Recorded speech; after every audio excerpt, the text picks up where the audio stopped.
Filmmaker Oliver Stone lamented on a podcast that he regrets voting for President Joe Biden, noting the president may lead America into World War III.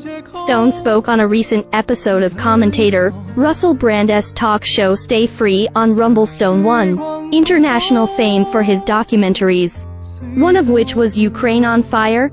This documentary is described on IMDb as one that details the ousting of Ukrainian President Viktor Yanukovych over VYCH in a coup d'état aided by the United States government in 2014. Stone spoke about producing the documentary and how it explains the origins of the current war raging in Eastern Europe. You have to look at the reasons for this war.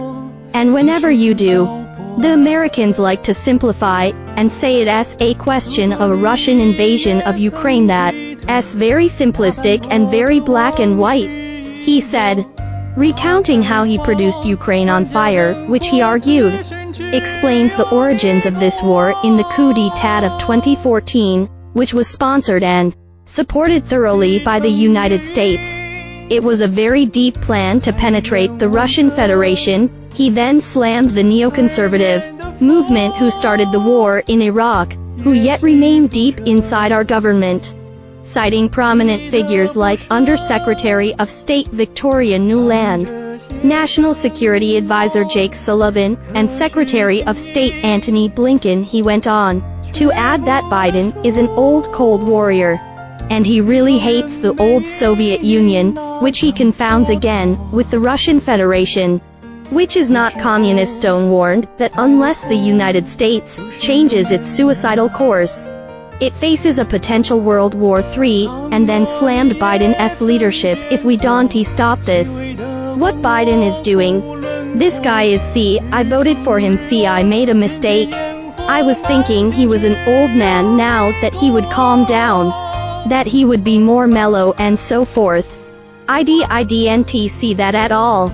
He said, I see a man who maybe is not in charge of his own administration, who knows? Stone warned.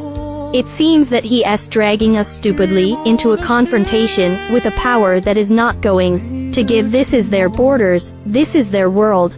This is NATO going into Ukraine?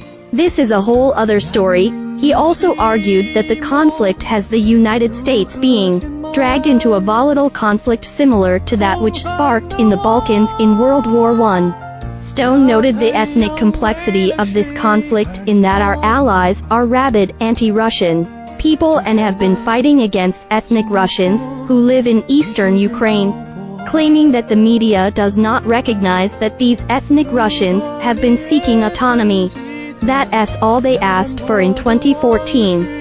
He followed by claiming that a negotiation for ethnic Russian autonomy in eastern Ukraine had almost been reached toward the start of the war in 2022, until America squelched it, suggesting, they didn't want the deal, they didn't want the peace treaty, they don't want to give autonomy to Donetsk and Lugansk. Now look where we are. It's gotten worse. And it's going to get worse.